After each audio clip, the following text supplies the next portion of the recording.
All right, we got a cold open this week. It's a cold one. So, what is your position? Actually, you brought this to my attention. So, I'm kind of I always bring things up in the cold open like they were my idea, but this one was actually yours. But how do you feel about robot CEOs? I think they're an alcohol company. Do you think? Yeah, you something think, like that. Yeah. You think this is a good idea? How do you feel about this? The world's first AI CEO. I feel like this is just a publicity stunt, to be honest. Oh, it's 100% that. Like, So I don't. It's so stupid.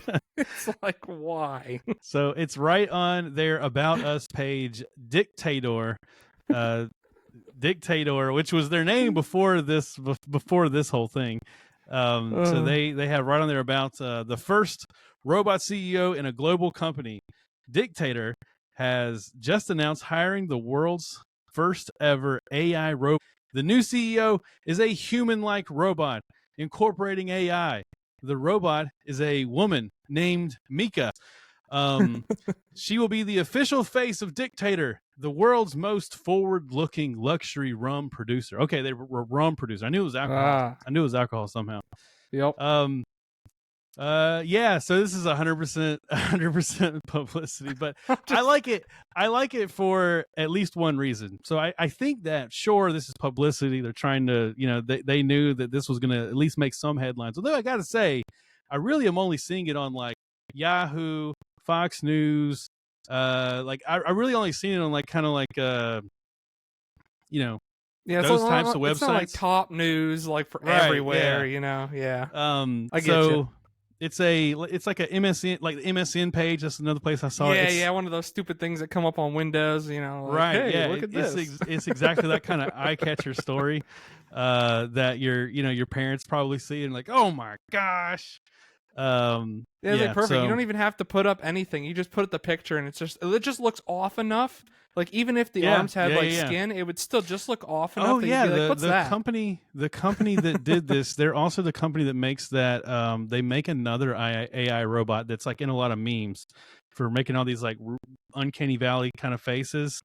I can't remember its name. God, I would know it if I heard it, but but what I like about this though is sure it's a publicity stunt for this company.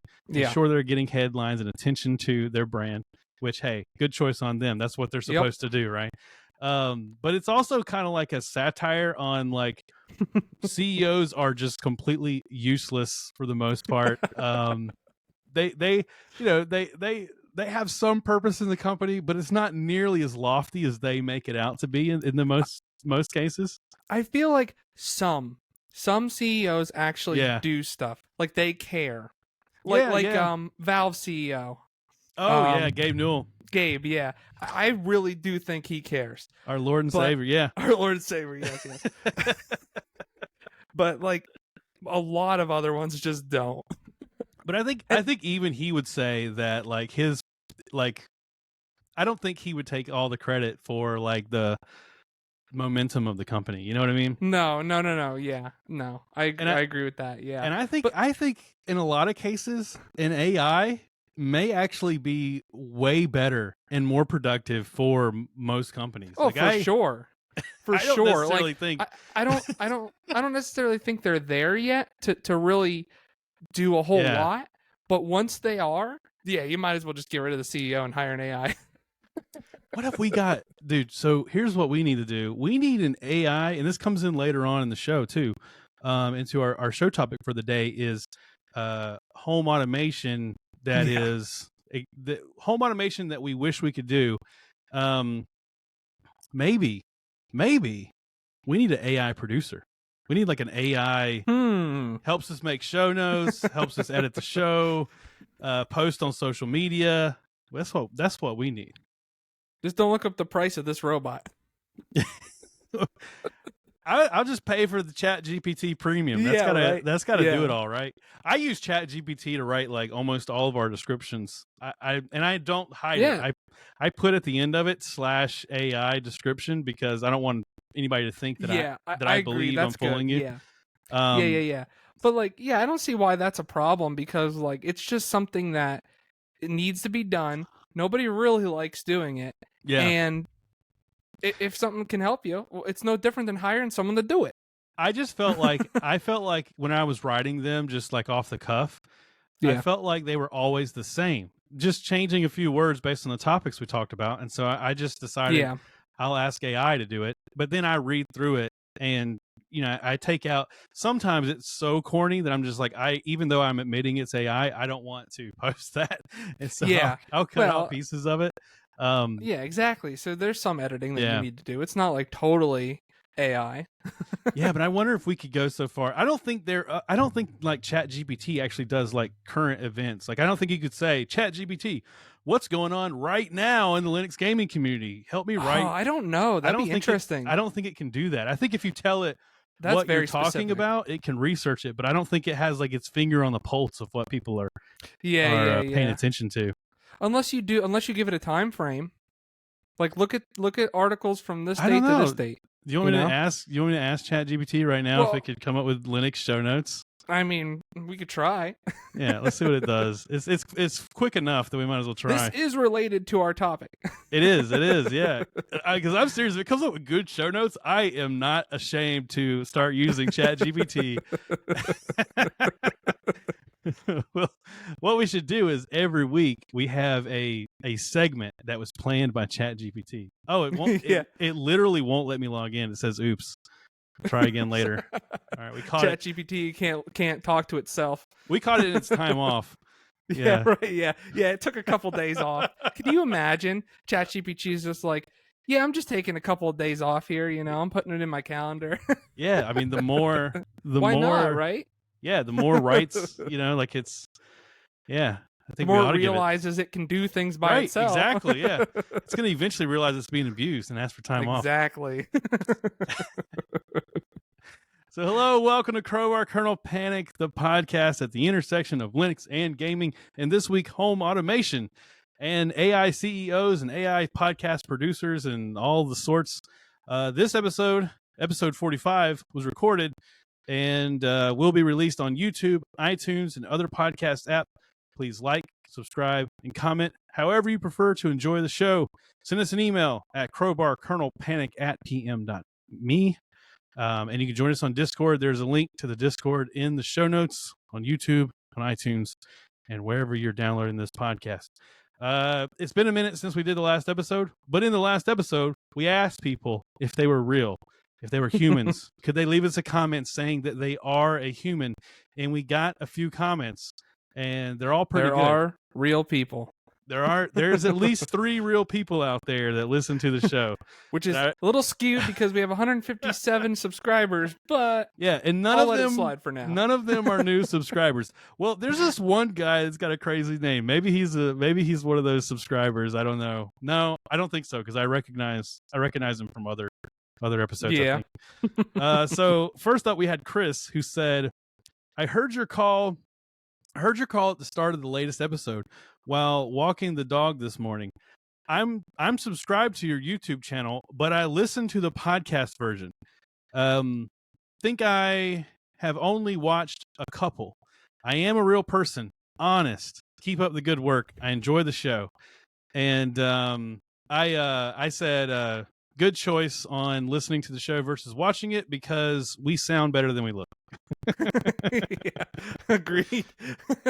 I really appreciate Chris's comment, because I know that people listen to the show, and I appreciate the fact that he heard it on the podcast. Yes, walking his dog, wrote it on his wrist or something to go back home and to pull it up on YouTube. That good of a memory, so that he could leave the comment. I really appreciate that. Yes. There's so many times where I've heard something on a podcast, and then I've thought, oh, I'll go do that. Oh yeah. And then I never do. There's actually been several times that I've emailed a podcast and it's just gone by the wayside. Didn't get a response. Didn't get anything. And I'm just like, okay. So there's a podcast I used to listen to. I haven't listened to in a while, but they still do it, and I'm sure they're still a great show. But there's a podcast called The Morning Stream, and I wrote them an email. They used to have this bit on the show where they said, "I don't like bees." And when my son was real little, he was just barely old enough to talk and knew what a bee was, I had him say their bit for the show, And then I emailed it to them because they were trying to get clips of people doing it. Yeah. And I never ever got a response. And I was thinking like they had to get the email.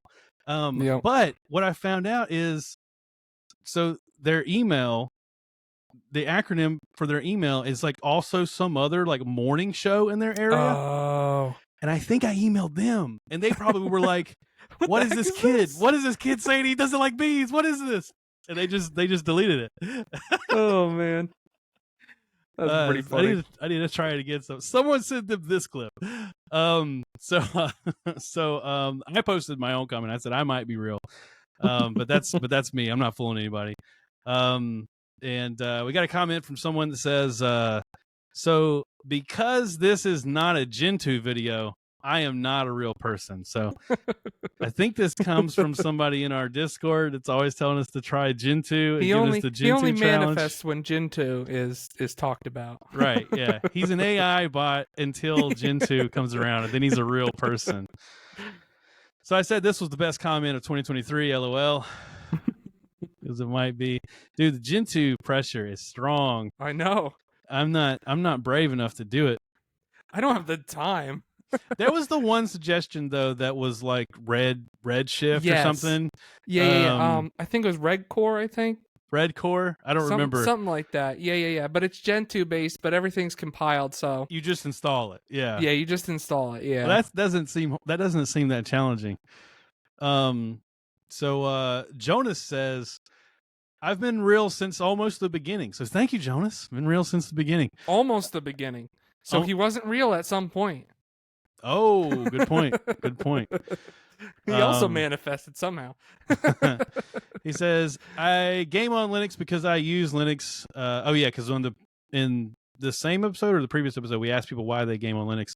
Right. So he said, I game on Linux because I use Linux. I never gamed on Windows long ago, except for Free Cell and Mahjong. My shoe size is 10.5. Did I ask people for shoe size? Oh, I did. I asked for your shoe size and your mother's maiden name and all that stuff. Yeah. So you got a few more things to fill out there, Jonas. Yeah. And I just said thanks for responding. You have been almost real for almost the beginning. Oh, with a thinking face. Yeah. Like, So thanks for leaving comments. We should come up with something clever to have people comment on this episode. Would you or would you not let an AI CEO make you a peanut butter and jelly sandwich? Please comment this episode and let us know if that's something you would do. All right, so the topic for this episode that we're going to get into is what would you automate if you could? And before that, we're going to get into a few news items.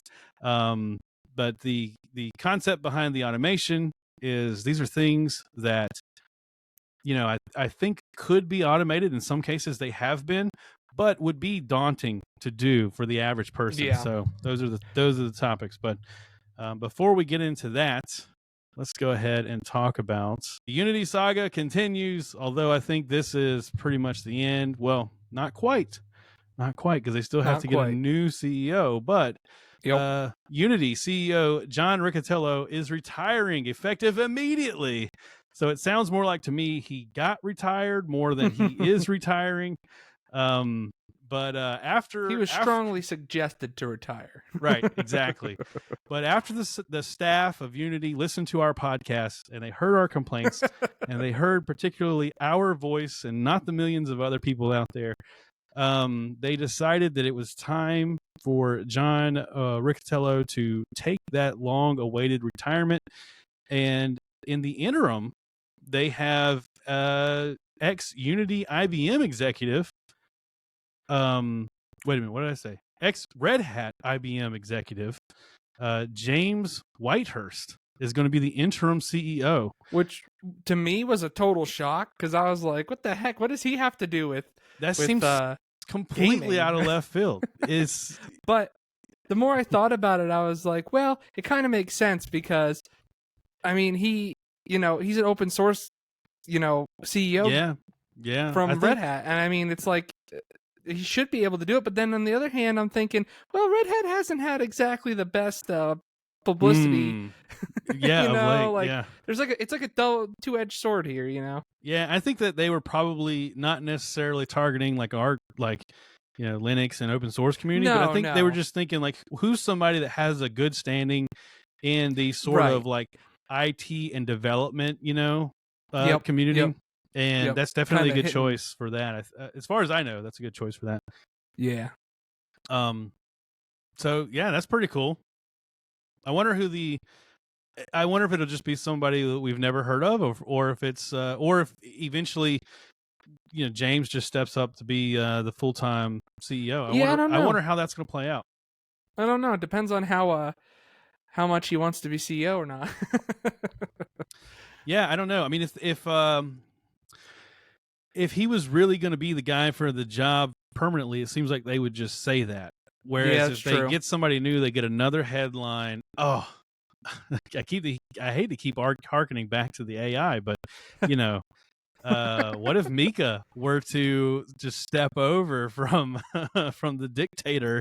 She could just have 2 jobs. I mean, she doesn't got to sleep.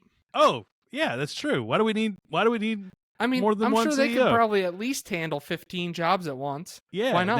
Now that you say that, there could just be one CEO. Just a timeshare robot that just runs all of them. Oh my gosh.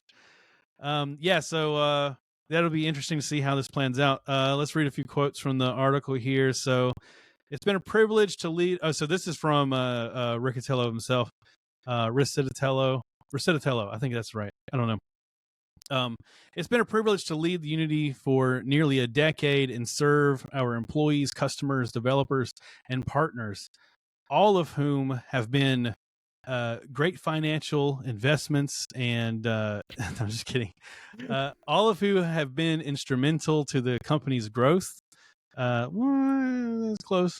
I look forward to supporting Unity through this transition and following the company's future success. Yeah, so I don't know. That's a pretty it's a pretty big move. Yeah. They could have just, I think that the coals had kind of settled, Yeah, definitely. Compared to what it was. So I think this was a pretty big, this was on October 9th. So this was almost a month ago now, but, it's more than, no, not quite, almost a month ago now. And, so we're late to this. We had old show notes and I deleted a lot of the stuff that was outdated, but I just felt like because we covered this saga, we needed to keep this in. Yeah. But even in October 9th, I feel like the coals like had settled. The internet, there was already people were going back to Unity and saying they've got to stick with it. Yeah. I don't know how many YouTube channels I've seen that were doing that. There's just like, oh, we'll try it, and then nope. Yeah. Oh, this Godot thing's hard. So I don't think they had to do this. This wasn't like, oh, the public's demanding it. I think yeah, it's a pretty harsh move. But maybe legitimately John was just like, listen, after all this, it could be. I mean, I really don't think so, but it could have happened. I don't think so either. I don't think so. I think it was a little column A, column B kind of situation. Yeah. But yeah, I don't know. I think it's a good sign. I think it's a good sign. Yeah, I think it'll definitely help, not hurt. Definitely. In NVIDIA news, NVIDIA could launch the RTX 4000 Super cards at CES 2024. So there have been so many rumors about NVIDIA releasing super variants of some RTX 4000 series products that their arrival now seems inevitable. The question is, will Team Green launch the cards according to a new claim they'll be releasing during CES 2024? I'm just picturing, the lead CEO spokesperson of NVIDIA is on stage at CES, and then he says, "Okay, everybody, look under your seats. You get an NVIDIA 4070 Ti. You get a 4070 Ti." No, it'd be more like a 3060 and a 3070 because they have so much stock. Oh, yeah, you're they right. Just give away all the 30 series. They're probably just rebranding them at this point. Yeah, you're right. So rumors allege that there will be super versions of the RTX 4080 with a 20 gigs of memory, the RTX 4070 with 16 gigs of memory, and the 4070 Ti Super. So there's 4070 Ti Super. Super. I think it's rumored to have 18 gigs of memory. Does it say in this article? Can we just 18 or 20? Step back for a minute and think about that? We have a graphics card with 20 gigabytes of freaking memory on it now. I know. What? 10 years ago? Think about four was the max. 4, I gotta have a 4 gigabyte graphics card. Or I might be wrong about that, but it wasn't that long ago. My last graphics card was 6 gigs, and when I bought it, it was like, I can't believe I have this in my computer. It was the most amazing graphics card, which, as a matter of fact, I think my 512, so 8800 GT or GTX, I don't remember which one, but I had whenever World of Warcraft was brand new, and I had this crappy old computer I was playing it on, and a friend of my graphics card went out, and it was a 5600. It was like a super crappy graphics card. Yeah. And a friend of mine who had two 8800 GTs in SLI, he let me borrow one just so I could raid that awesome. night. Oh yeah, great guy. He moved away, but we still communicate. I miss him. I need to talk to him again soon. He let me borrow it until I could order another one. And literally, when I saw what World of Warcraft looked like on 512, I was like, "This is not leaving my machine. This is not leaving my machine. I'm going to buy this. Yeah, I'm buying this from you. We're never taking it out of my machine." Yeah, and now we have 20 gig graphics cards. It's so crazy, dude. Even for me, so I had a 780 GTX. Yeah. That had 3 gigs. I got a 1650 Super, whatever, that had 4 gigs. Yeah. But just that jump, and that was a cheapo card, like a $200 card. Yeah. That jump doubled my performance. So now with 20 gigs and all this other crap, how much performance are we jumping for these people who have stuck to the old stuff, they want to go from whatever a 1060 or whatever to a 4060. Holy crap. Yeah, I mean, I'm loving my ARC, which is 16 gigs. Yeah, that's what I got, the 16 gig one, and too. I think it's fantastic. Actually, I didn't put it in the show notes, but there was just I haven't downloaded it yet. There was just well, actually it's for Windows. But there was just a driver update that improves the graphics on the ARC A770s. By another, they had that one last milestone release where it jumped by a huge amount. Apparently this one is even more so on some games. And whenever they did that last time, shortly after, it rolled to Linux. So I imagine this will be the same cycle. Dude, just a little short excerpt on that. I have a plan on maybe doing a comparison between Windows and Linux with my ARC. Oh, yeah, that's a good idea. But I have been gaming on Linux because I cannot game on Windows. Oh my goodness! Some games will just not work. Man, they're so low frame rate that it's I'm what the heck? I go to Linux, freaking smooth as butter. I'm like, this is insane. I go from the opposite, happening to this. I'm just like, what? Anyway. I actually started using my Windows partition again because Diablo 4 I couldn't get to work the other night. Some games, yes, it's still that way. But for a lot of games, it's crazy. I'll bet you it's Wayland because I'm using Wayland now, and I don't know that I ever tried it on Wayland. It could be that if I were to switch to X11, it might actually work. You could try it, but I've been having great success with Wayland. Me too. If that is the case, it's the only thing. Yeah. Because I've been playing World of Warcraft, I've been playing other stuff, and it's been working fine. And also, I checked on ProtonDB, and they give Diablo 4 a perfect score. But I think it's because you can buy it on Steam, and then you could play it, using Proton through Steam, which is probably a flawless experience. But because I bought it on the Battle.net app, I'm using Lutris. And you can use Lutris to play I'm using Proton. I'm using Proton through Lutris, and the game won't launch for me. But I haven't tried it on X11, and it could be related to That's that. Weird.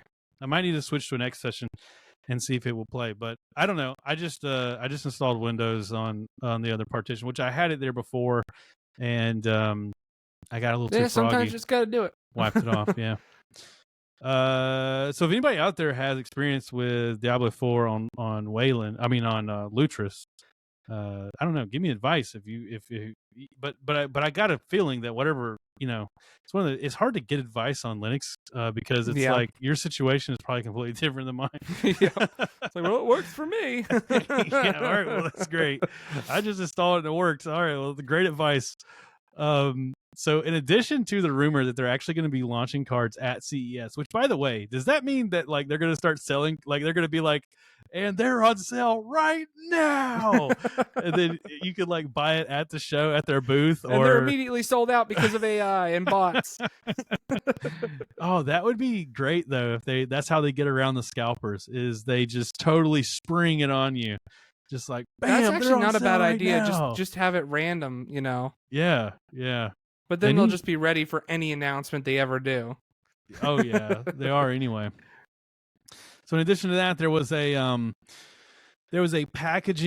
supposed packaging leak for the 4070 Ti Super.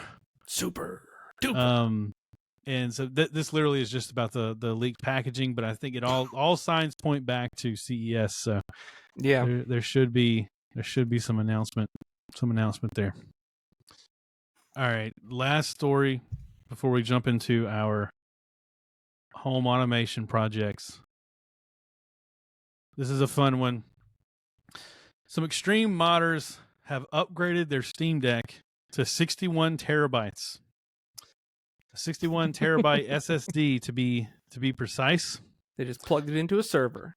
That's right. So in a nutshell, the Steam Deck modding community is showcasing incredibly imaginative and costly modifications for Valve's portable gaming console. The most recent achievement is focused on addressing one of the console's most glaring shortcomings: storage capacity. So this was presented by a website called Storage Review, which I've never heard of. Storage Review, I guess that's people that's like really into data storage and like fast hard drives and stuff, which, God bless you, we need them.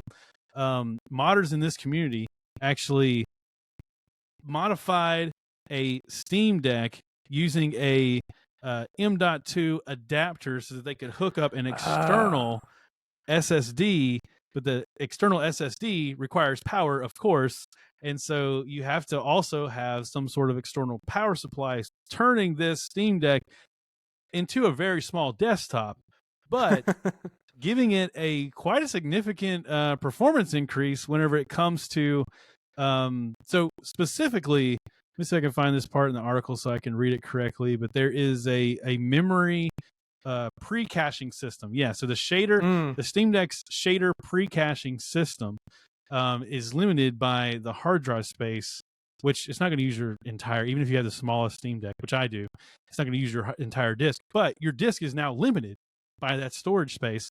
And so also the speed too. Right. So this increases it. Now they can allot like as much as they want to this. And they actually, performance was impressive as well, boasting a 3,600 megabits per second sequential read rate, in contrast to the internal drive's approximate 2,300. So it's like double the performance of the read rate on the Steam Deck. I wonder which Steam Deck this was that they used, because remember there was a news story about how the second wave of Steam Decks like had a different internal drive that was actually faster than the first. Yeah, they had several different improvements that they made. Yeah, so I wonder which one they did this comparison on. Although it's significant enough that I think it would be a performance boost either way, but yeah, that would be interesting to know. That's just crazy, though. Freaking 61 terabytes. I mean, being that games are like 1 terabyte each nowadays, might get 60 games. No, every game is like 200 gigs. It's ridiculous. I can't even hardly install anything on my Steam Deck. So I have the smallest Steam Deck and I can fit 256 or something. I can't remember what it is, but I use a micro SD, and Yeah. I saw an article the other day about micro SD technology is about to like extremely ramp up, and micro SDs are going to be like really fast in the near future. So I think that'll be That'll be nice. yeah, that'll be a really good improvement too. But I've never seen any kind of issue using mine. And the reason why, so before I bought my Steam Deck, I watched videos on people that were playing like Doom and stuff on SSD cards just to compare the performance. Yeah. And I mean, it was like a negligible difference. So, I mean, I think you're fine getting a Steam Deck at the smaller size and then getting an SD card. All right. So, the meat of the episode, what this show is titled, and I'm sure I came up with a creative thumbnail. Or if I find a way for AI to do it, then AI came up with a creative thumbnail. What would you automate if you could? I picked 5 items. You picked 4 items. We got a total of 9. I want to go back and forth. And if I go first, then I'll also go last. Otherwise, because we have an odd number, you know what I mean? I'll have to go twice at the end. But before we start, I want to know, how did you come up with your items? What was sort of the rules you set for yourself in trying to decide what you would automate? Well, the annoyance factor. That was definitely that was definitely one of them. That's a good one. I guess I was thinking of stuff like maybe that you could automate, but like it's not feasible to automate. But then I was like, that's kind of. I kind of found that hard because so many things, like it is possible in so many cases. Right, you know? That's the thing. Yeah.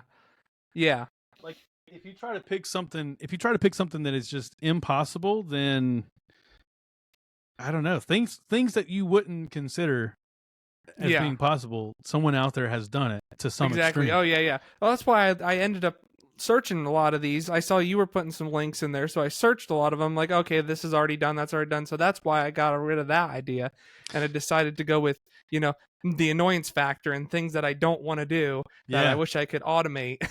Yeah, so I did. I the same way. I picked things these are things that truly I would like to automate. But I think that they would be not impossible, but really hard to automate.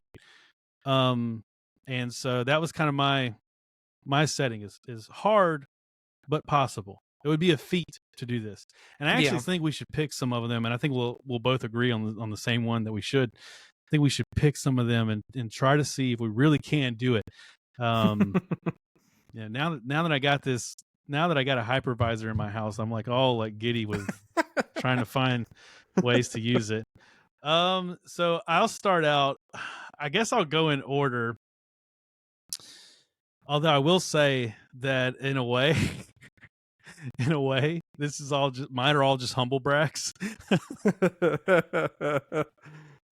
Because they're all relating to some like extravagant item that I have.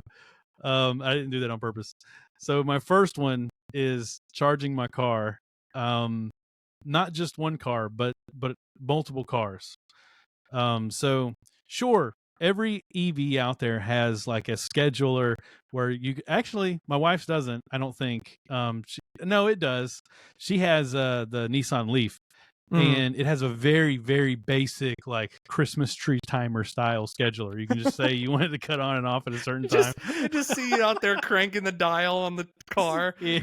All right, got to set it for this hour. It's in software, but that's essentially what it is. And they do that because some states and some power companies have off-peak charging. Now, I'm lucky enough where I live where they don't.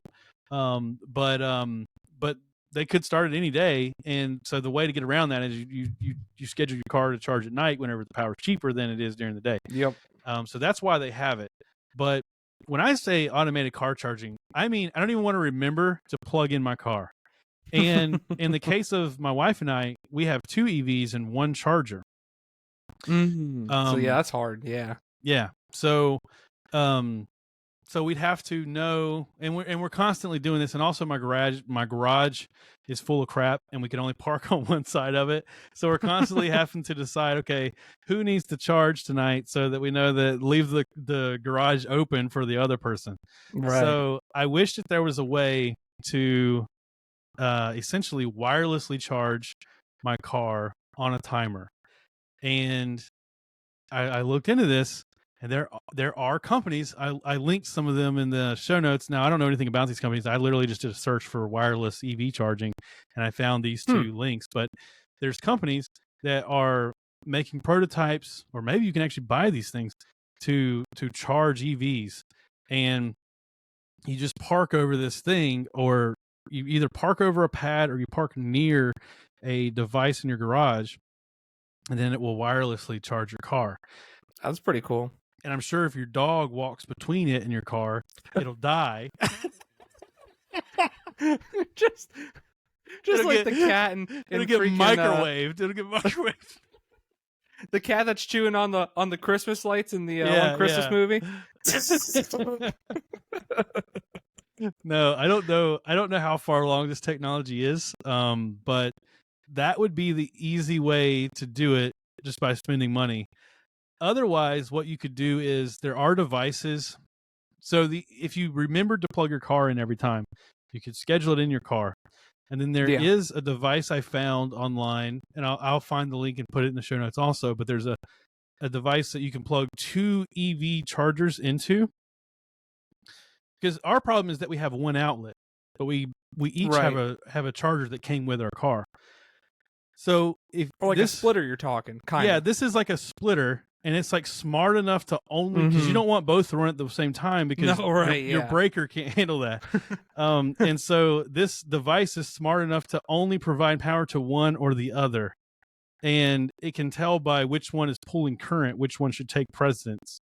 And so with that device, if you clean out your garage and your garage is not full of crap like mine, then you could both plug. You just have to be in the habit of plugging in every time you park your car, schedule it within your car, and then use one of these devices to handle the actual charging. That's interesting. Yeah. And then if you had a Sense, which I used to have a Sense, but it messed up on me. But a Sense is a device that you hook up to your breaker. You put it in your breaker box, and then it reads it's magic, man. Somehow it can figure out it's hooked up to the power coming from the power company into your house. And somehow it can figure out, like, when your dryer cuts on, or when your car's charging. Like, I don't know how it knows, but somehow it figures out, based on like the way the electricity works, that this is your AC, this is your refrigerator. Like it must be a spike. It must somehow it knows the spikes. And you could use that to then monitor how your cars are charging. So that's interesting. See, I was thinking, when you said wireless charging, I didn't necessarily think wireless charging like you would think with a phone. I was thinking like maybe like some sort of receptacle at the underneath the car, or I mean, maybe that's not where it would be, maybe on the front or something, that you would pull into a spot, and there would be like something that comes up and attaches to it magnetically. Yeah. Supposedly something like that. Supposedly Tesla's working on that. But I don't believe that. That's another one of their projects. And even so, there's a lot of hurdles to come, with a car, because it's out in the elements. It's like, are they going to get corroded? Are they going to get crap on them? You have to clean them every day. Yeah, I mean, I've seen this thing. So they have like a test device. It's just one of those scenarios where it's like, oh, if everything is perfect, if you're in this exact car, and there's nothing, but they have this little arm that'll come out and plug into. I don't mean that. That's too much. That's too much of a possibility of breaking. Yeah, and if you you couldn't have it in your garage. I'm thinking about like something that would work with like any type of car. You know what I mean? Yeah. And I gotcha. There's some really cool stuff. So actually, I think out of my list, this is probably the easiest one. This is just a matter of spending the money. If you bought one of these expensive devices, you could do this. But there's some really cool stuff with EV charging at your house. Like there's a special charger that I read about where basically the charger connects to your house the way a solar panel would. And you hook it up to your car. And in modern EVs, I don't think mine or my wife's would be modern enough, but in modern EVs, the battery can actually you can use the battery as a generator, and so you can actually sell the power from your battery back to the city. So you can charge your car when you need to, but then also whenever you don't need to, it can sell the power back, which is great.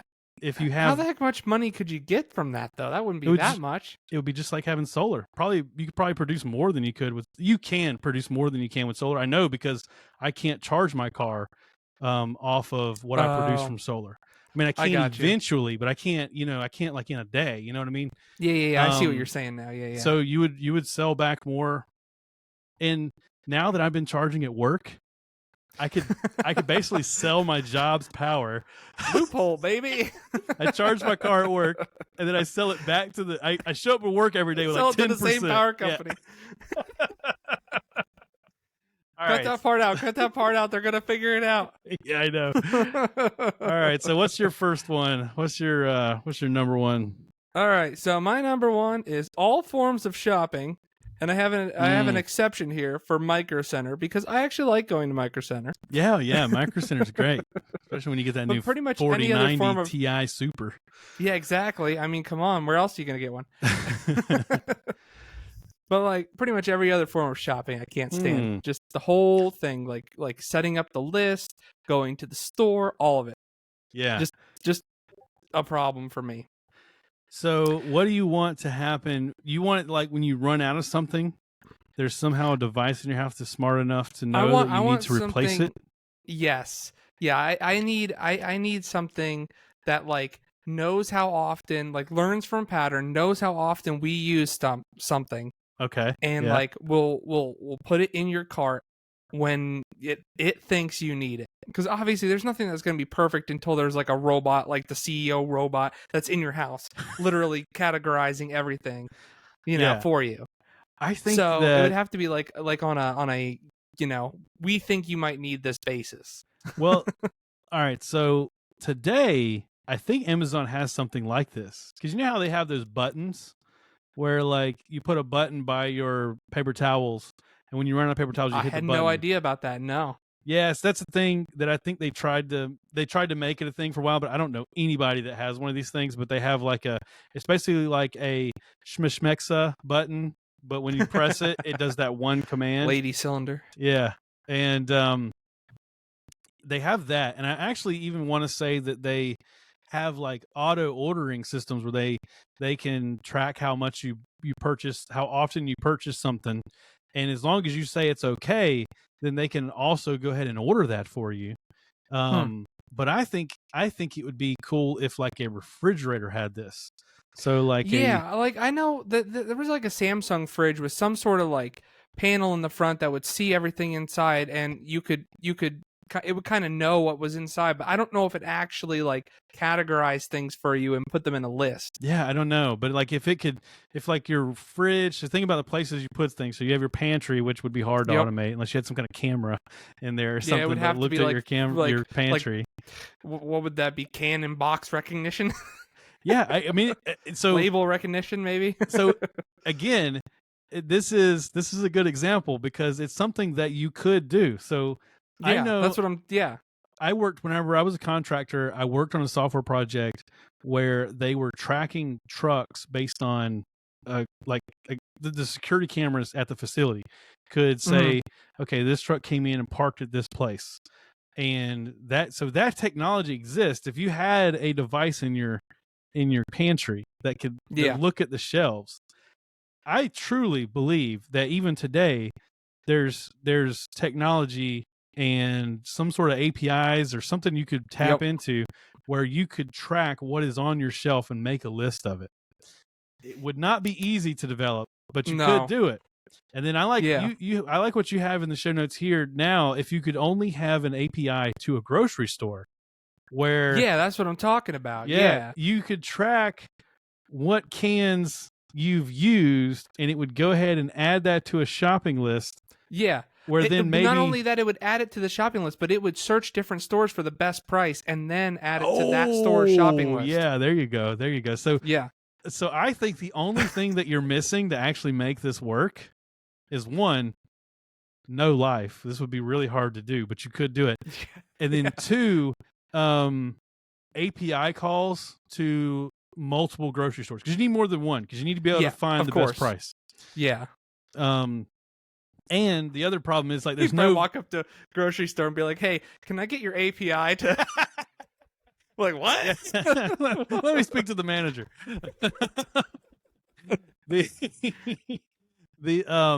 But you talking about pantry goods, you can get those on Amazon. So yeah, I'm sure there's a way to do it through Amazon. Oh, I'm sure, but you can almost guarantee that they're not going to have the best price for everything. Dude, Amazon is pretty good with stuff like that. Food because items, nobody buys food items from Amazon, so it's probably cheaper than that. Could be why. So, but I don't want to add to the conglomerate of Amazon. I know. And have that's the problem. Everything's from Amazon. Then they can charge whatever they want. I agree with you. I think that is the problem, is that you'd have to use somebody like that. And I don't even mind going to the store and picking up the stuff if it's there. I just, want it to be done. I don't want to go into the store. I don't want to deal with that. Yeah. So, yeah, I think you could easily make you a list, but the problem is that you would be buying the same thing every week. So, yeah, there's no variety. There's no spice. Variety is the spice of life, man. Well, you could go in and change it if you wanted to. But then you're shopping. But I see what you're saying. But then you're shopping. Well, if I had to, if I wanted to change it up, if I was getting sick of it, I would go the little extra mile. Yeah. All right, so my next one, moving trash cans to the road. So this one... Yeah, this one I can definitely get behind, because I forgot last week and I'm annoyed. That's the reason why I thought of it, because I constantly forget.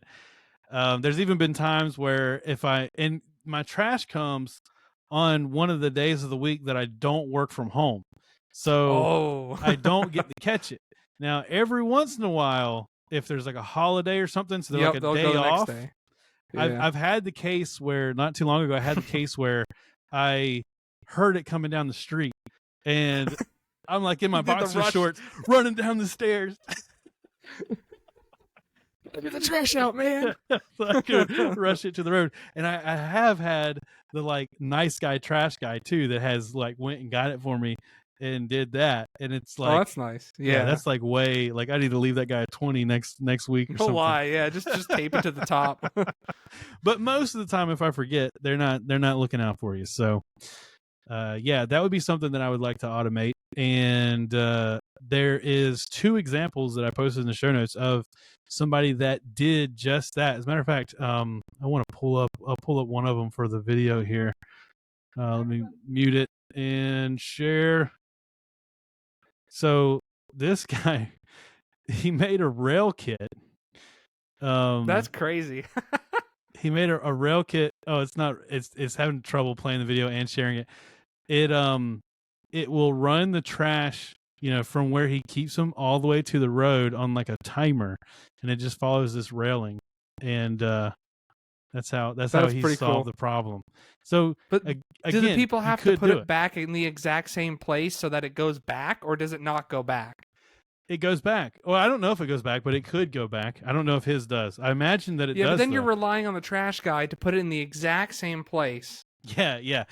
So that is true. You're relying on the trash guy to put it back, because that's another thing I thought is the other example that I have is a much simpler solution, but it's along the same vein. Somebody drew a line down their driveway to where they wanted the trash to end up, and then they made one of those robots that follows the line using a camera. Oh. And then it carries the trash can to the road. Genius idea to get awesome. The trash can there. But I feel like the trash guy is not going to put it back on the little robot stand. And if you attach, so you say, well, okay, well, I'll attach it to the bottom of the trash can. Then I'm afraid that whenever because mine is the automatic kind, this arm comes out and just that. I was about to get to that. Yeah. And it does it so fast. I feel like it would just fling my robot. It would throw my robot into the backyard of the car. Or it goes through his window or something. Yeah. I didn't even think. I was thinking crushing it as it put the trash can back down. But throw. Yeah, I don't want it to throw it on the poor little guy. over into like damaging the property across the street. Like I bust out his car window or something. So I don't know. Another one that I think is doable, but you got some stuff to work out. Yeah, there's some definite stuff to work out. Like you'd almost have to have a whole system where it actually dumps it into the trash also. Like, Yeah. you know what I'm saying? Into the trash can, the truck. You know what I mean?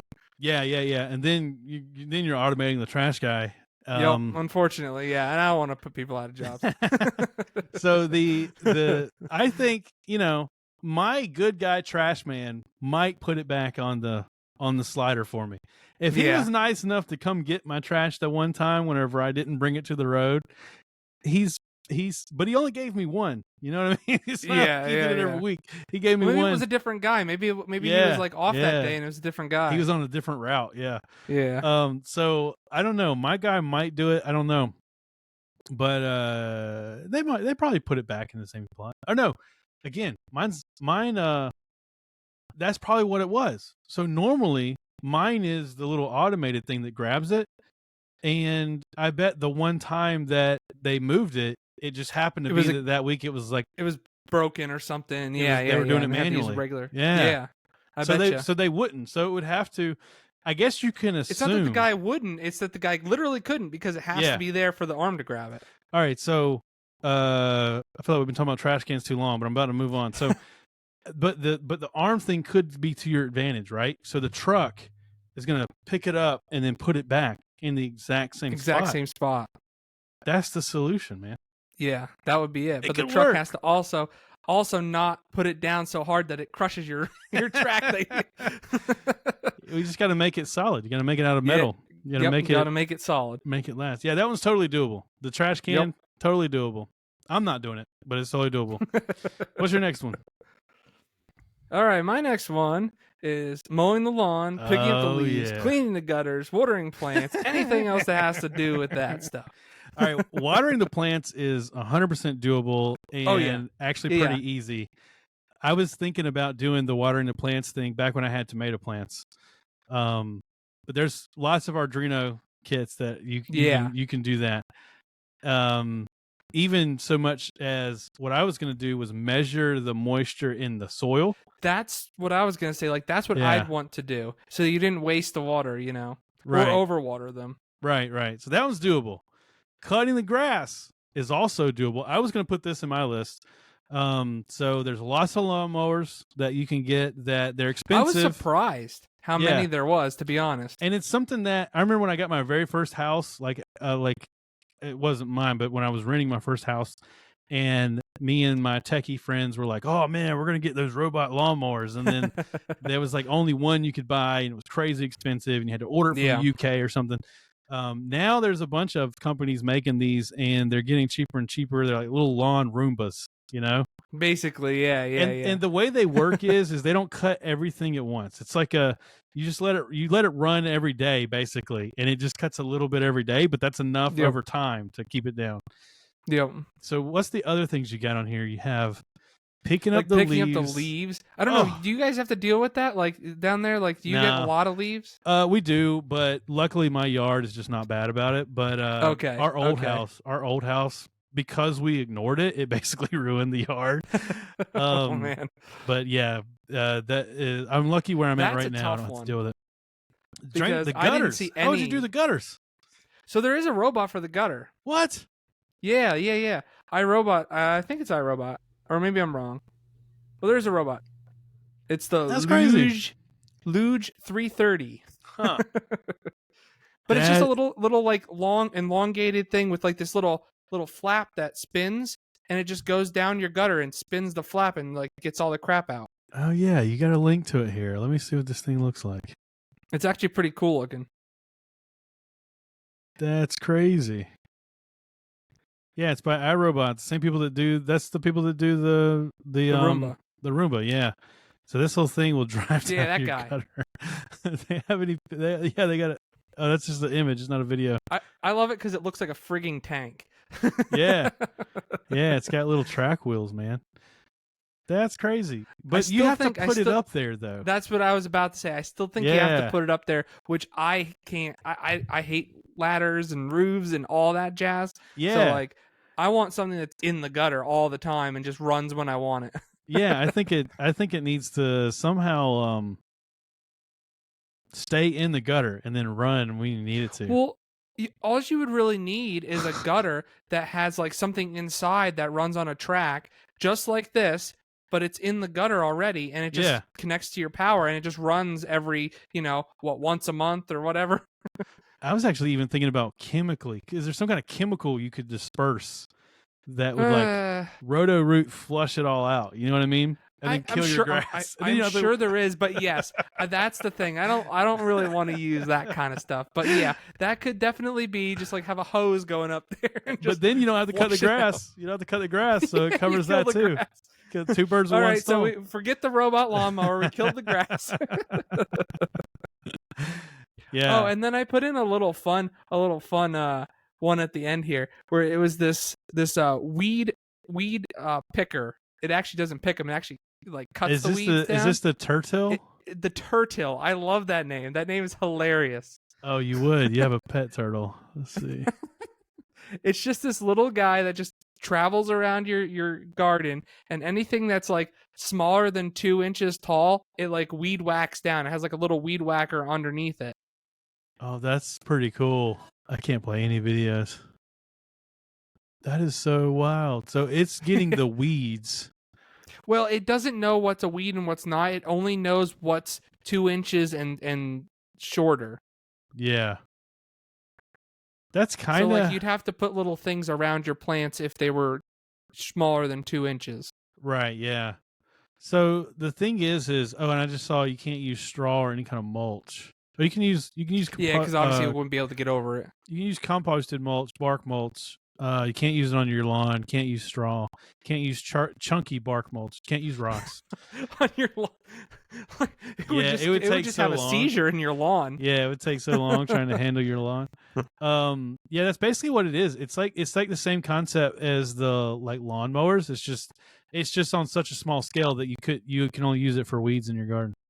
Yeah. That's pretty cool. I just thought it was a little fun little thing. Yeah, no, that's neat. That's neat.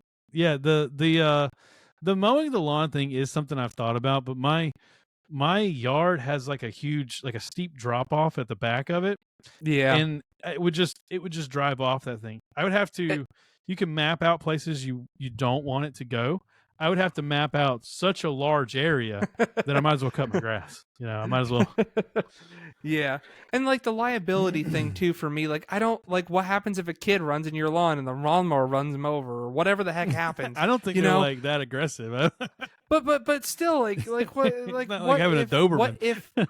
what if that would happen though? Like what if it did go crazy? Like that's what I'm saying. Like, I think they're designed to have like they don't the cutting mechanism. It doesn't cut a lot of grass. It has to go. Okay. It takes several passes. But the idea is that because you're not having to manually do anything, you just let it do it a little bit every day. You know what I mean? Okay. I think that's the way they're designed. And you teach it. I watched a video on this not too long ago because I was really thinking about getting one. I just can't justify spending the money, but you have to teach it the path to take. So you take it out to different points in the yard and let it register it. And then eventually it learns your whole perimeter and it won't. So that way you keep it from, otherwise you turn this thing on, it cuts the whole neighborhoods. Everybody that doesn't have a fence. Put it on your lawn, just turn it on. Where'd it go? Everyone's lawn looked great, but I don't know where my lawnmower went. It just cuts the whole neighborhood's yards, your whole block. Hey, that's passive income right there. Yeah. Oh, that's a good idea. Oh, that's a business model right there. I think they're not cheap enough yet, but all right, hear me out. A lawn care company where basically you just rent the automated lawn care as a service. Yeah, lawn care as a service. So you just pay some company, they come set this thing up at your house. They own it. You're just paying a monthly fee to use it, and it just cuts your grass every day. And this company, they have like dozens of these all over the city. I don't know. I feel like that would be such a short-lived thing because their lawnmowers will only be expensive for a period of time, and then once Yeah. they get cheap enough, people will just buy their own. Oh, but right now but the thing is, they're too expensive to do that because you have to Right. buy all these lawnmowers. It would take Yeah. so So it would be. long to make your money back. Yeah. Right. Yeah. Yeah. But I Yeah. still love the idea. It's like That'd be bird hilarious. scooters. It's like bird scooter lawnmowers.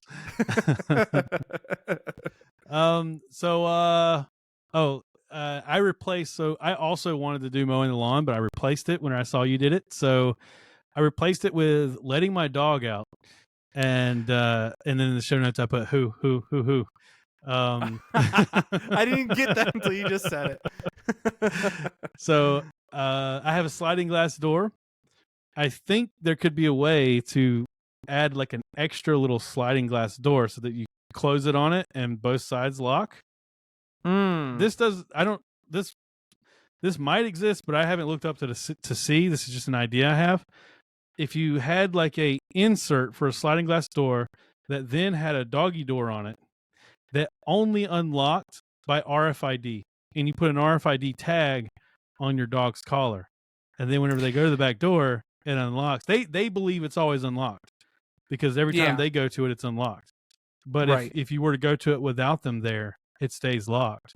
See, I always liked that idea, except for the fact that if somebody ever like got it and like somehow had a master plan of being able to get in your house somehow, you know, obviously they wouldn't be able to fit through the doggy door, but well, they could do something. I think it would be easier to just kick my sliding glass door in than it would be to like lure my dog through the sliding glass door. Yeah, but it's quiet. You know what I'm saying? Like that's the whole nobody's thing. home. Nobody's home. That's what they would. That's what. Yeah, but if you have do. a security system, yeah, you know, that's the kind of things I think of. I'm paranoid. Okay. I don't think it would be. I think it would be 1% or 2% more risky than it already is. Dude, yeah, I watched a video the other day wrong. about securing a sliding glass door. And the guy was showing how most sliding glass doors you can kind of lift them up in such a way that you can get it off the lock Just or get whatever. off the track, yeah. Yeah, get it off the track enough that the locking mechanism doesn't matter. And I was like, dang, man, I need to look into securing this thing. I think that there's more people going around with that issue than would have an issue with this with my RFID doggy door. Which RFID doggy doors has to be a thing. That's definitely not an idea that I've come up with. There was something a while ago. I don't know I don't think it was RFID because I don't know. I think it was NFC or something like that. Yeah, yes, probably, yeah. Maybe I'm not thinking. Maybe I'm thinking that backwards. But there was something. I know there was an automated doggy door that had a chip on the dog's collar, and yeah, so they definitely have it. So now I just need to find out if they've got it in a sliding glass door variety. That's gonna be tough. But I don't know. I would trust, especially with my old dog, that like until actually, oddly enough, we probably wouldn't have figured out that she had diabetes because the way we found out she had diabetes is that she never had accidents in the house, and then all of a sudden she started having accidents in the house like every day.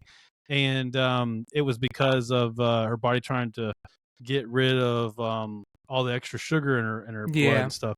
Right. And so she probably just went outside. We never would have known. But I think that that dog would have been like, dude, she would have went outside, used the bathroom, came right back inside. She never cared about being outside other than using the potty. So that would have been a perfect invention for her. So I think this moves us on to what? 4? No, three. What is your third one? So my one is long car trips. So I don't mind driving like short periods, like that's fine. Like 3 hours or less, that's fine. But if I could automate, 3 hours or less, yeah. Like 3 hours. I hate road trips. 3 hours is a long road trip to me. No, 3 hours is 3 hours is back home for me. I go on longer roads. We just drove to Myrtle Beach, which from my house is like 4 or 5 hours. And that's a lot. Yeah, and when I was a kid, I haven't done this since I was a kid. When I was a kid, we used to drive from where I am up to where you are because I have Well, family up there. Ever since I was a kid, we used to drive down there You did because the I have opposite. family down That's there. right. Yeah, you did the I opposite. did the opposite. Yeah. That's a long drive. And Oh yeah. I think it's like 12 hours a total or something 12 like or that. 13 hours. And ever since my wife and I got married, I've told her like the rule's 4 hours. It's more than 4 hours, I'm just buying a plane ticket because I hate driving. Now that I have a kid, there's an extra plane ticket involved. Now these longer drives are looking more and more worth it, you know. So we've been driving. We drove to Florida last year. That's the thing, the money situation. Yeah. Like that's why I'd want to rather automate than do a plane ticket. So how do you feel about full self-driving? I know that's my problem. It's like I don't know if I trust it. I actually have it right now, and I should make a video on it before because I only have it temporarily. I didn't actually buy it. I paid you for got the 1 taste month before you. Yeah, I paid for 1 month of it because you can buy it monthly. It's way too expensive to do it forever though. Yeah. But we had 2 road trips. One to Myrtle Beach, like I said, and then the other one was to Asheville, North Carolina, which is only like an hour, 40 minutes, 2 hours. But because they were both in the same month, I was like, ooh, I could buy 1 month of full self-driving just to try it out. And so I fell sucker for that, and I did it. But I did get to try it out. And let me tell you, how it works is you get 5 strikes. So if you get 5 strikes, you get kicked out of the program. What? I've gotten 2 strikes. What? Yeah, so what do these strikes entail? Like don't take your eyes off the road? What's the point? Yeah, no. Yeah, the way they could get away with claiming that this is safe is by if you spend more, they give you a warning and then like another warning, and then if by the third warning you still haven't like corrected whatever it is. So like the first strike I got was for I was messing with the map and looking down too much while the car was driving. And what? Yeah, and it was I don't know if I was really doing it too long. It was hard for me to say, and it gave me a strike for that. That's something you should be able to do with full self-driving. Full self-driving in quotes, you know. I know, man. This is the like it's not like you're sleeping. Yeah, that's another one. If you seem to like it's if you don't seem alert enough for long enough, they'll give you warning and warning and warning. And then I thought I was moving because whenever it gives you a warning, all you gotta do is put a little pressure on the steering wheel and then the warning goes away. But if it can tell that you didn't correct the action, then the next warning will come like right after it. You know what I mean? Oh, so you get like 2 because there's a camera inside the car like looking at you. Yeah. Mm-hmm, and so I got my first strike for messing with I was trying to change. We were going to a charging station that didn't have a restaurant, and I was trying to change to go to one that had a restaurant. And during that whole thing trying to do that, which in their defense, they're like, hey, plan your trip before you start full self-driving and then pay attention to the road while the car's driving. And but like you said, what's the point? I want to just let this thing go and automate it. Then my second strike was complete just dumb road rage. I got pissed at somebody and I blurred past them, just not even thinking about full self-driving was on. All the alarms start beeping and going off, boop, boop, boop, boop, boop, boop, boop, boop, and I got my second strike. So I don't even know I could make it a year. I don't. If I was paying for this monthly, I don't even think I could make it a year. Yeah, you need like 5 strikes a month. Does that meet your long road trip requirement? You think that? So, no, not really. I'd want to like. This is one of those things that's like kind of not feasible right now. Yeah, it's like. I want to be able to sleep. Like I want to start my road trip at like 10 at night and wake up at like 8 in the morning and be there. Yeah. You know, and like I understand. You got to have the trust factor and all that stuff and whatever. But like, the only way I see this working ever is if every single car had self-driving. Every single car was owned by the same company, because then they could talk to each other, or they had an API or whatever, you know, that talked to each other, that knew where every other car was, so that, you know, it would know. Now that we've talked about this, I got an excuse to make a video. So I need to make a video on full self-driving before, I don't know when my expiration date is, before I lose it. I need to make a video on it. Yeah, I would not go to sleep with today's full self-driving No, driving. I agree. Yeah, Um, I haven't even been in one, and I don't trust them enough. I am not a naysayer. I think that eventually, someday, we will get there. But Oh yeah, I think so too. I think this whole Tesla thing of like pretending it's just over the horizon, we got a No. ways to go, baby. Yeah. It's going to be a while before you're able to just trust it that much. What I like it for though, it's not worth 200. It's $200 a month if you want to buy it Wow. just for 1 month. Um, it's not worth paying $200 a month for, as it sits today. But the feature about it that I like is like when you're on like a confusing turnpike and you're like, I don't know if I'm supposed to take this off ramp or the next off ramp, or am I supposed to be in this lane so that I can get to that off ramp? Oh, You just let it do all that stuff for you. That's what it's good for. that's nice. And it changes lanes on its own, and you can tell it to you have different settings for like aggressiveness. You can say like, oh, I want to be really aggressive. We've in and out of traffic, Mad Max style. Flip that guy off over there. Or you could just tell it, I just want to stay in this lane for as long as I can, which is how I usually set mine. And you know, it's good, but like inner city driving, I bet that's tough. yeah, it does good it does good in more scenarios than you'd think. But you know, in a place, especially like in the South, but I imagine it's like this everywhere. But like, there's just places where it's just like, I only know how to work this intersection because I've lived here my whole life. You know what I mean? Like, it's just a strange intersection that you have to pay attention to. There's this one particular one that my wife and I, every single time we come to it, we keep joking that, okay, we're gonna let it do it this time. And I joked to her, I said, I'm gonna blindfold myself and just let it go. But like, every time it eases up, and then whenever it's about to go, every single time it feels like it's about to take off and there's a car coming.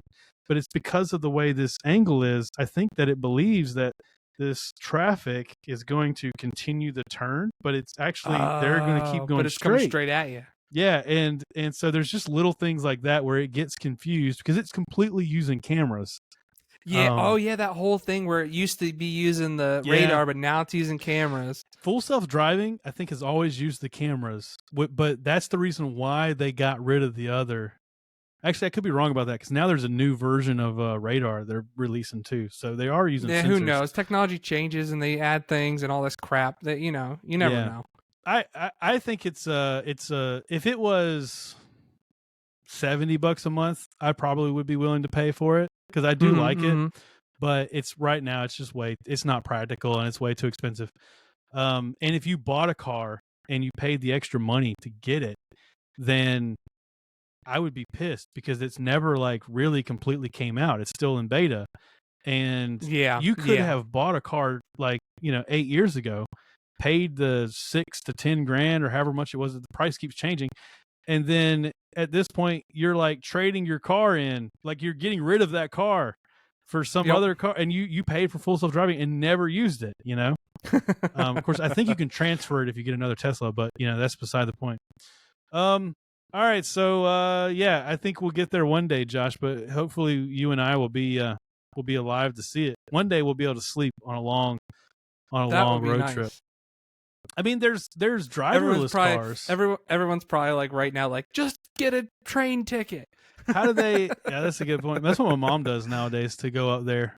She just but that's expensive, man. It's more expensive. Is it really? It's more expensive than flying. Like by like double. It's like double the price of flying. Wow. Okay, yeah, it's crazy. Forget that. Never mind. Maybe it's cheaper if you're like with a big group or something. I don't know how it works. I don't know. All right, so my next one. This is another humble brag. Spa or pool chemicals. Now, I don't have a pool, but I have a very small, inexpensive spa, and I check it. I enjoy checking the chemicals in it. That's kind of like my chemistry set that I get to play with, and but I check it every night or every other night. You have to check it pretty often, and there's always some minor little adjustment. I got to put them some pH up, and then that's check it the next night. Put a little bit of chlorine in it, and then see, that's already too much work for me. Yeah, once a week you got to shock it, or once every 2 weeks or so. And I thought, I've thought about it a few times. I wonder if there's a way to automate this using like Arduino or something. I actually looked into this one. So I actually made an Arduino temperature sensor. And this was back when I was trying to figure out my power situation. I was trying to figure out how to heat the pool and use less power. And one of the Right. ideas I came up with was I could use Arduino to test the temperature of the water. Based on the temperature of the water, turn on a gas-powered water heater that would heat up the water before the electric water heater had a chance to kick on. And that way, it'd save on my power bill. But propane is probably more expensive than power, so it wasn't, especially now. it wasn't feasible to do that. So but I also looked into, is there a way to test the chemicals automatically? And I saw a few kits of, but Really? I saw a few kits of you can just purchase, but then also there's some Adreno fans out there that have made their own kits. Wow. But they're pretty advanced. But basically, I put a link to the Water Guru in the show notes, but it is a device that'll float in your pool and it'll do testing of all the chemicals, and you can look on your phone and see what the pH balance is, what all the chemical balances are. Wow. It's basically like doing an automated test strip for you and Yeah, giving you that's the impressive. results. But what if you could then take those results and have like little canisters that release the chemical that's needed for the test results? And then, it would you'd have to set up something that would release the chemicals over the jets. And then right, so circulated them. Right. It releases it and then kicks on the jets, and then it checks it it could check it every hour, but only make an adjustment like once or twice a day. So this is another one that I think could be possible if you were like so inclined to commit that much time to it. You could do this. I think that would definitely be possible. Yeah. Even just the Water Guru, which I don't know anything about that company. I just Googled it, and that was the first one that came up. But even like a device like this that would float in your pool and then give you a readout, even if you manually had to do the chemicals, it's still pretty neat because, when you use those test strips, it could be that just at that time, for some reason, you got a weird result. But if it was testing this is all day continuously long, monitoring. Yeah, exactly. So that's my number 4. What is your number 4?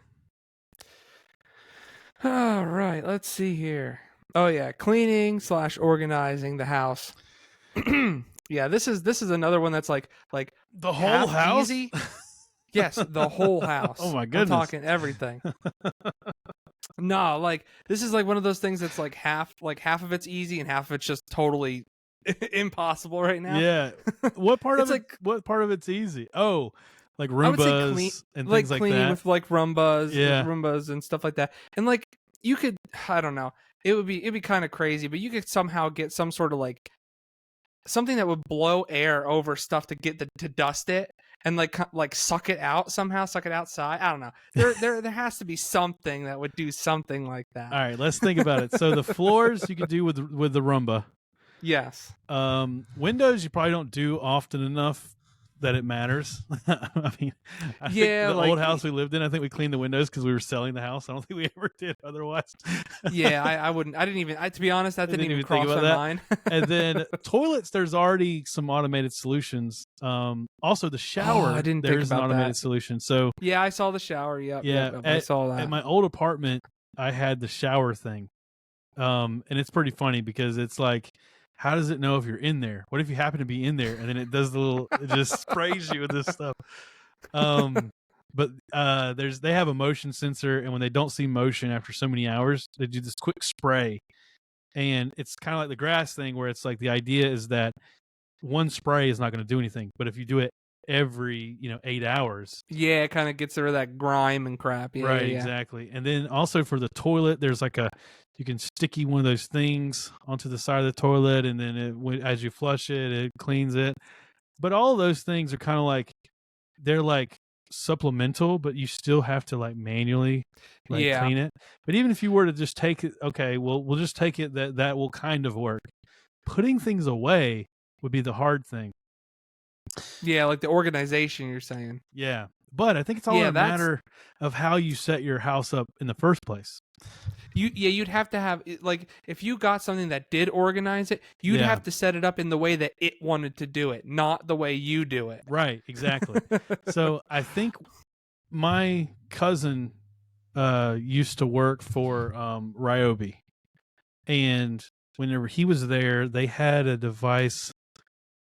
I guess they sold it. I don't know if he had like prototypes and shit. He had all kinds of stuff, but they had a device that you basically could roll over your floor. You had to manually do it, but you roll it over your floor and it would scoop anything up. Kids' toys, like anything that was just out on the floor, you would just roll this thing over and it would just grab it all and throw it into this little bucket.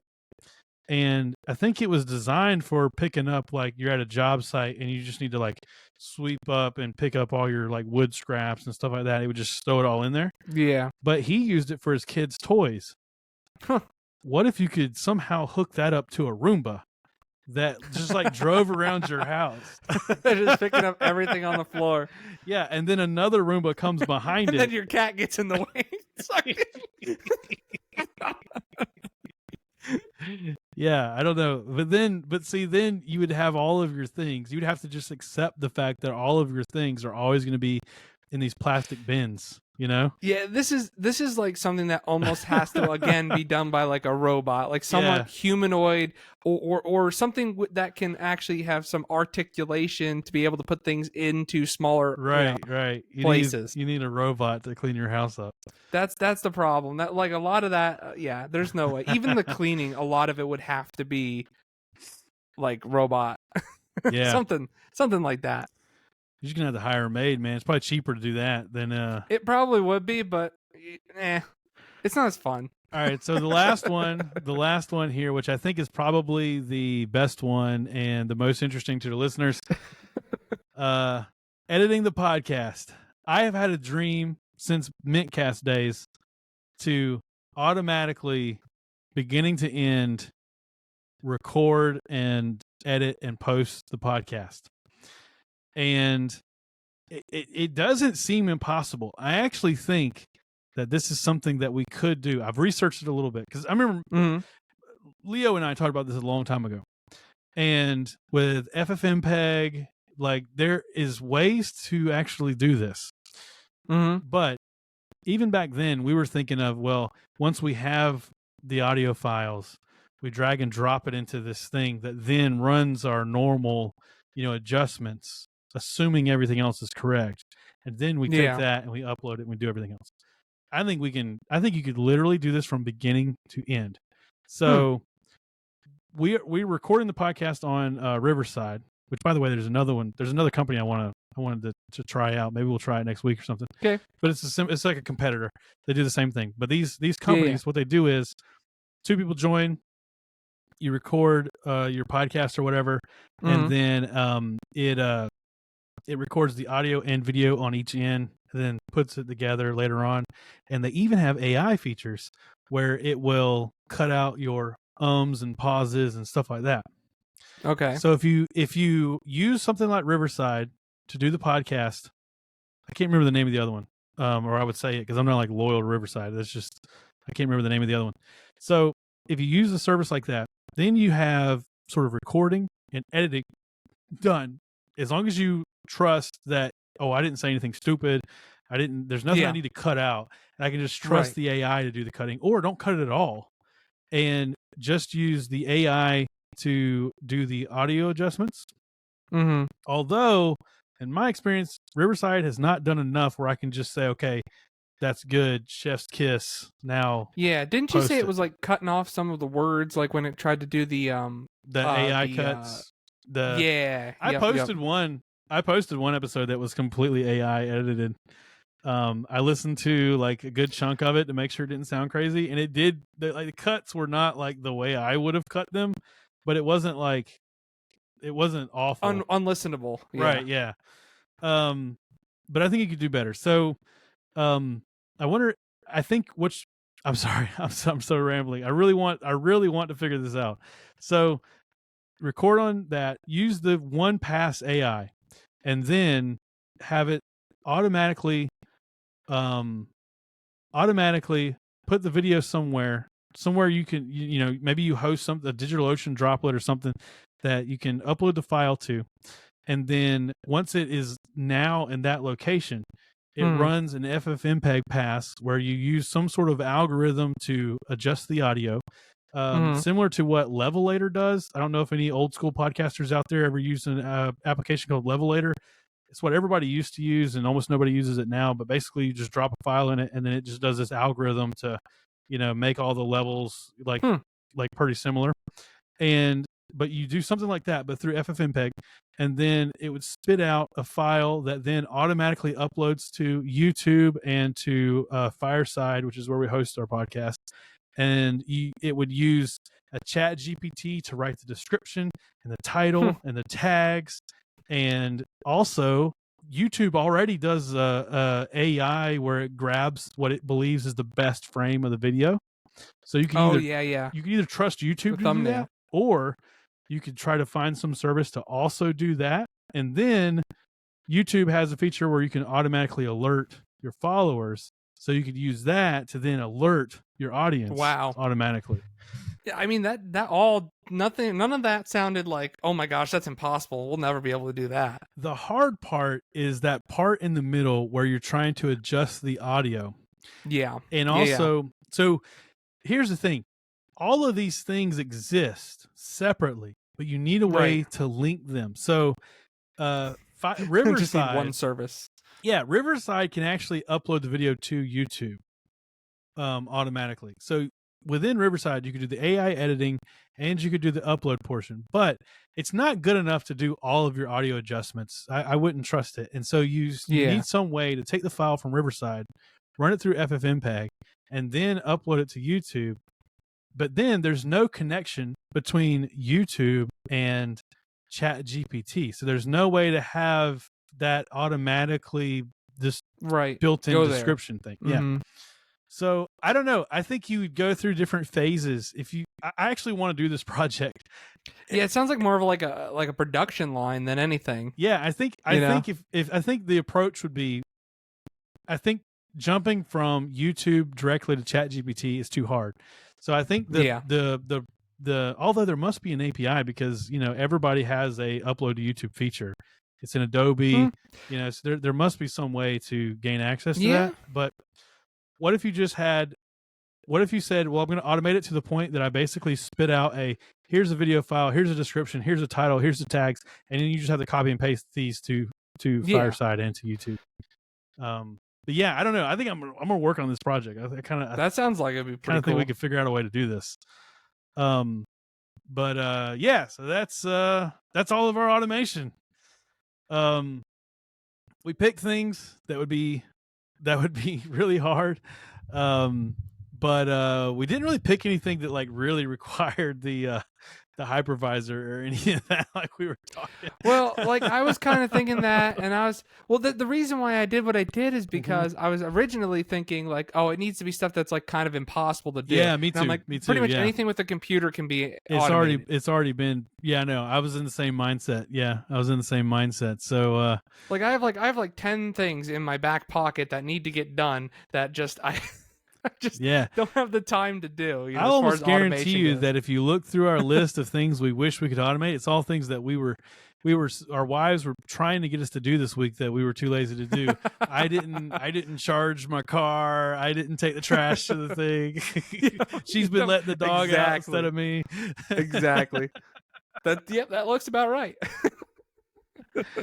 All right. Well, this was a fun episode. Next week, we got to find a Linux deep dive next week to get back on the get back on track. And I'm gonna work on this editing the podcast thing and see how we can. And it would be nice too if we didn't use a service like Riverside. If we could figure out a way that we could actually, obviously, we know how to stream the show and stuff through OBS, but if we could, have some way where we then take our file automatically and make all these changes to it. So I'm going to look into it. We'll I'll keep updating with the progress on that. Yeah. And in the meanwhile, you figure out how to clean your gutters using a robot. All right. Well, thanks for listening. Peace. See ya.